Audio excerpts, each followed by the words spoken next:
বৰ্তমান সময়ত আমাৰ হাতত আহি পৰিছে দুটাকৈ বহুত বেছি ডাঙৰ খবৰ। প্ৰথমটো খবৰ আছে মহেন্দ্ৰ সিং ধোনীৰ ওপৰত, তাৰ লগতে 2 নম্বৰ যেটো খবৰ ওলাই আহিছে সেই খবৰটোৱে সকলোকে বৰ্তমান সময়ত আচৰিত কৰিছে আৰু এজন খুব ভাল বোলাৰে কিছু সময়ৰ আগতে আন্তঃৰাষ্ট্ৰীয় ক্ৰিকেটৰ পৰা অৱসৰ ঘোষণা কৰিছে বুলি ক'ব লাগিব। আমাৰ ভাৰতৰ এজন খুব ভাল বোলাৰ আছিল আৰু সেই বোলাৰজনৰ নাম কি, তাৰ লগতে মহেন্দ্ৰ সিং ধোনীৰ ওপৰত কি খবৰ আহিছে সেই বিষয়ে আজিৰ এই ভিডিঅ'টোত বা পডকাষ্টত মই বিতংভাৱে জানাবলৈ গৈ আছো। কিন্তু তাৰ আগতে আপোনালোকে ভিডিঅ'টো এটা লাইক কৰিব, লগতে চেনেলটো এনেকুৱা ধৰণৰ সুন্দৰ সুন্দৰ খবৰৰ বাবে এতিয়াই সাবস্ক্ৰাইব কৰি ল'বলৈ নাপাহৰিব আৰু ডাইৰেক্ট মই আজি ভিডিঅ'টোৰ মূল বিষয়টোলৈ আগবাঢ়িব বিচাৰিছো। আৰু প্ৰথমটো খবৰ মহেন্দ্ৰ সিং ধোনীৰ ওপৰত আহিছে আৰু ধোনীক আপোনালোকে 2024 চনৰ IPLত এটা নতুন ভূমিকাত দেখা পাব পাৰে, মানে নতুন ৰূপত খেলুৱৈগৰাকীক দেখা পাব পাৰে আৰু নতুন ৰূপটোনো কি সেই বিষয়টো আমি এতিয়ালৈকে সবিশেষ জানিব পৰা নাই, কিন্তু এটা নিউ ৰুলত তেখেতক আপোনালোকে সকলোৱে দেখিবলৈ পাব।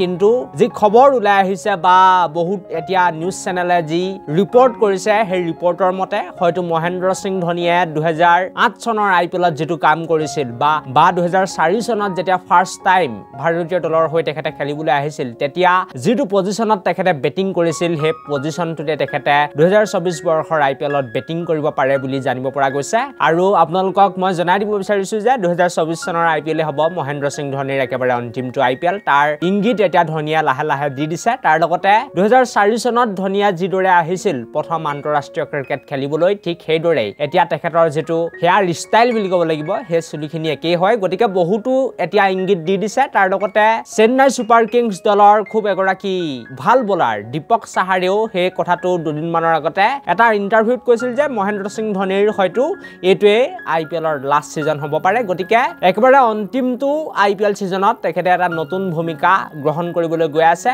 আৰু সেই নতুন ৰুলটো কি হয় সেই বিষয়টো ভালকৈ মই এতিয়া ক'ব নোৱাৰিম বা কোনোৱে এতিয়ালৈকে ক'ব পৰা নাই। যেতিয়া IPL আহিব তেতিয়াহে আমি গম পাম। তাৰ পাছতে দ্বিতীয়টো খবৰ লৈ আমি আগবাঢ়িছো আৰু এই খবৰটো বৰ্তমান সময়ত বহুত বেছি ডাঙৰ খবৰ বুলি ক'ব লাগিব যে প্ৰায় ডমেষ্টিক ক্ৰিকেটত বা ঘৰুৱা ক্ৰিকেটত 800তকৈ অধিক বেছি উইকেট লোৱা এজন লেজেণ্ডৰী ডমেষ্টিকৰ বোলাৰে অৱসৰ ঘোষণা কৰিছে। তাৰ লগতে আমাৰ ভাৰতীয় ক্ৰিকেট দলৰ হৈও তেখেতে খেলিছিল, নাম হৈছে তেখেতৰ শাব্বাছ নদীম আৰু শাব্বাছ নদীমে আমাৰ ভাৰতীয় ক্ৰিকেট দলৰ হৈ প্ৰায় 2খনকৈ টেষ্ট মেচ খেলি 8টাকৈ উইকেট দখল কৰিবলৈ সক্ষম হৈছিল, কিন্তু তেখেতক ইমান সুযোগ দিয়া নহল। 2খন টেষ্ট মেচ খেলি 8টাকৈ উইকেট লোৱাৰ লগতে তেখেতে 3 ইকনমিত বলিং কৰিছিল, গতিকে বহুত বেছি ইকনমিকেল আছিল, ভাল বোলাৰ আছিল, কিন্তু তেখেতক সুযোগ দিয়া নহল। ইমান বেছি তেখেতে সুযোগ নাপালে বাবে হয়তো আজি মাত্ৰ 2খন টেষ্ট মেচ খেলিয়েই আন্তঃৰাষ্ট্ৰীয় ক্ৰিকেটৰ পৰা অৱসৰ ঘোষণা কৰিবলগীয়া হৈছে খেলুৱৈজনে। আৰু শাব্বাছ নদীমৰ কথা আপোনালোকক মই জনাই দিব বিচাৰিছো যে মাত্ৰ 140খন ৰঞ্জী ট্ৰফী মেচ খেলিয়েই 542টাকৈ উইকেট দখল কৰিবলৈ সক্ষম হৈছিল। তাৰ লগতে